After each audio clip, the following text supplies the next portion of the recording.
The old saying that love is blind is only partly true. I'll be back in a moment with some amazing facts about blind spots that lead to miserable marriages.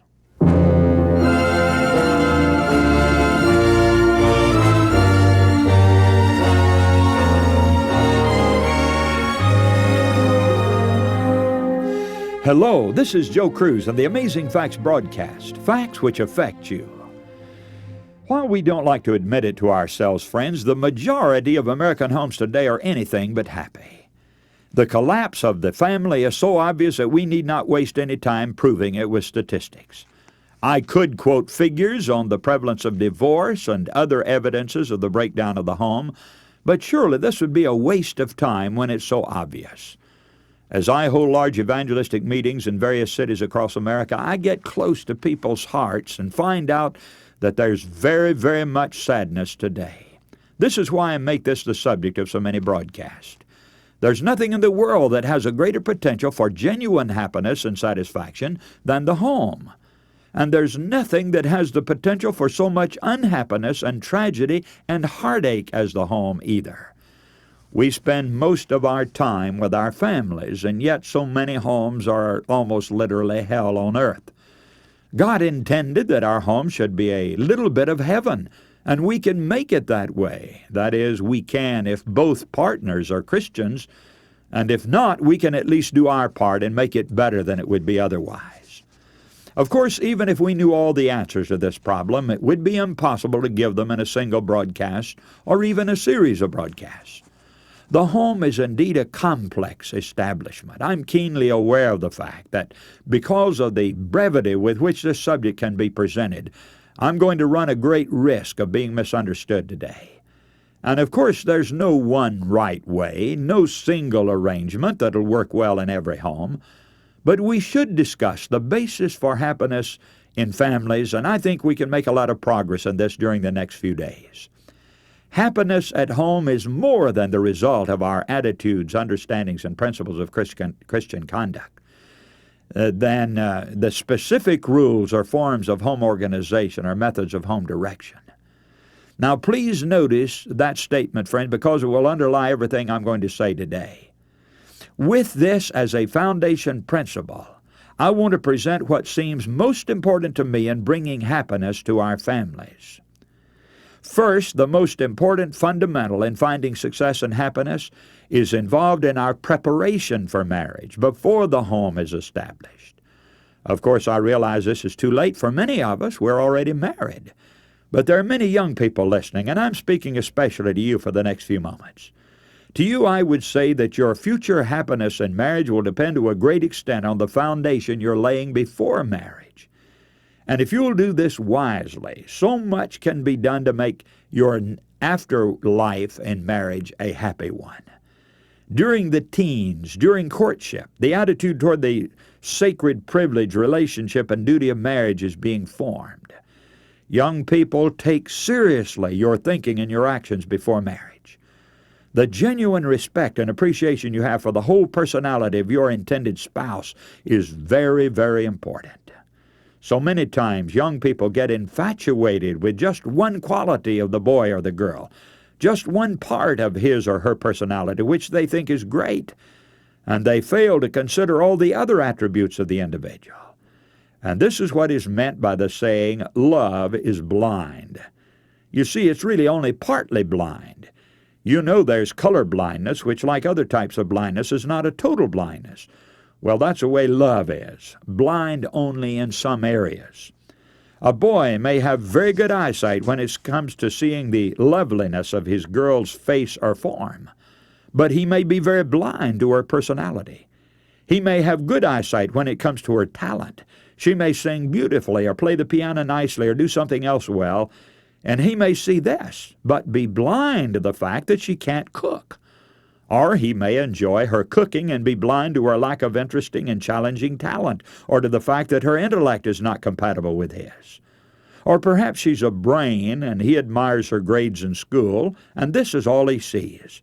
Yet she may be lacking in the practical phases of life that would make her a good mother and homemaker. And so it's wise to take the whole look, young people. to see all that another person is and to accept them realistically before you marry this person. How important that is.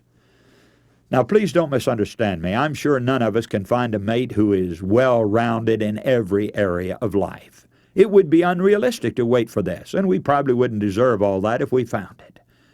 Often people don't accept this before marriage. They think that the one they marry is going to be perfect in every detail, and lo and behold, they find out it isn't so. Then they get very disappointed and feel let down, and there's the temptation to feel that someone else might have fulfilled more completely their particular dream. Disappointment sets in, and unhappiness results. Young people, you need to be realistic, and those of us who are already married can use this advice too. We need to accept the fact that our husbands or wives are not perfect. If they were, they probably could have married somebody much more perfect than we are. Did you ever think about that? So even before marriage, we should learn to accept the weaknesses and the imperfections of our marriage partner and be happy with him as he is. And you can be sure of this: you won't be able to reform or change one another very much after marriage. Your wife will still squeeze the tube of toothpaste in the middle probably, and you'll still have trouble putting your socks and shoes away, man.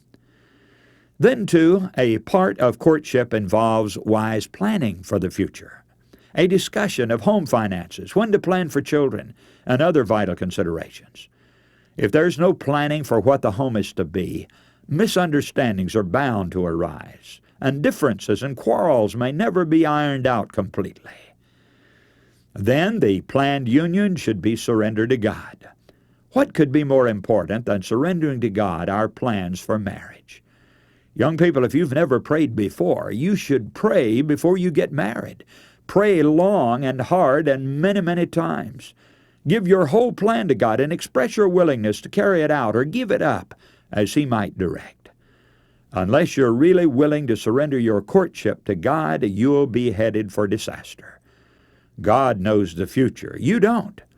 The one you intend to marry may be all right today, but 5 years from now, his or her character and personality may change and make you very sad indeed.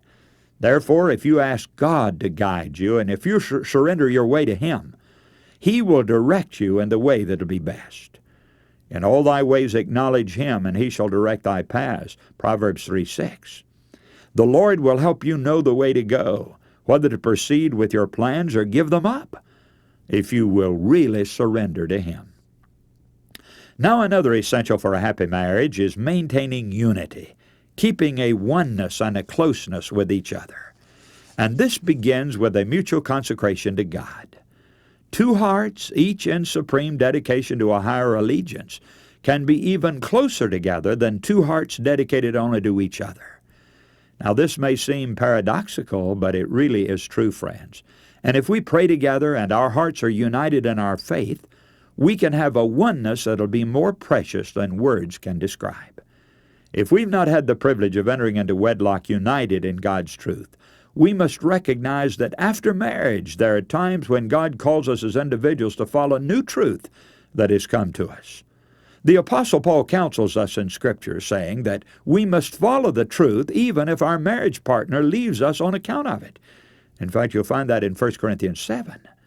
We have a responsibility to God that's higher than any human consideration, and when God calls, we must follow regardless of the result in our home. Jesus said if we're not willing to forsake our family relationships for Him, we are not worthy of Him. So it's important then that we follow the truth, even if it means one of us must step out alone. No one can have mutual respect for a mate who does not obey what he professes to believe. Now, next, we must face the fact that after we're married, differences will exist. We must be realistic about the fact that marriage partners will not always agree in everything. There may be even some quite pointed differences on things that are not really of life or death importance. And yet we may find ourselves disagreeing in a way that could lead to considerable difficulty. It'll help if before we get into such a problem, we recognize that there will be a difference now and then, but it doesn't need to be unchristlike in its nature, and it doesn't need to go on embarrassing or damaging us at length. You see, things don't always go like a storybook. There's no such thing as a perpetual honeymoon. So many people get sour on their marriage because they expect the impossible. The home can be happy and it can be a tremendous blessing, but anybody who thinks there's going to be a honeymoon just doesn't know the score. That is, if they think it's always going to be a honeymoon. There will be one in the beginning, of course. Now there are going to be problems to face, adjustments, and learning to live together. Magazine stories and television shows don't portray life as it really is. I hope you realize that. In most fiction and drama, there's either perfect bliss or a big fight and a divorce. Well, that's an oversimplification, friends. Life doesn't work that way. The sooner we come to grips with reality and recognize that life is made up of a certain proportion of problems, that marriage is made up of some disagreements and some adjustments, the sooner we'll learn to be happy in spite of the imperfections. Now, the next point I'll bring up, just to tell you I'm not going to bring it up, I'm not going to talk about the sex problems of marriage.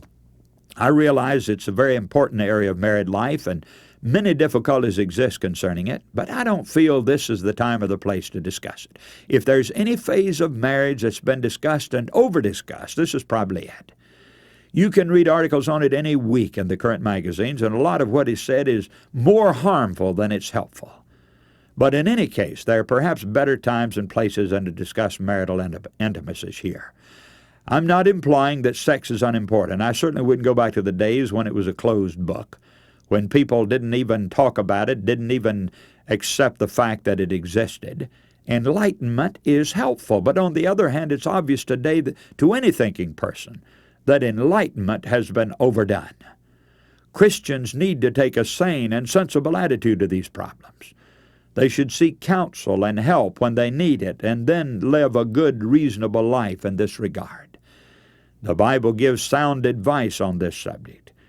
And I should say this much. If you need help with trouble in this area, go only to those professionally trained to give it, and I should say also spiritually trained to give it. Never discuss it with in-laws or friends, especially anyone of the opposite sex. It will only lead to sadness. Now I come to a list of attributes that will promote happiness between husbands and wives, and there's nothing that will bring happiness to the home more than the ordinary, unglamorized garden variety of the following qualities. Now, we're not going to be able to deal with many of them today because our time is running out, so we'll have to get into these things in our next broadcast.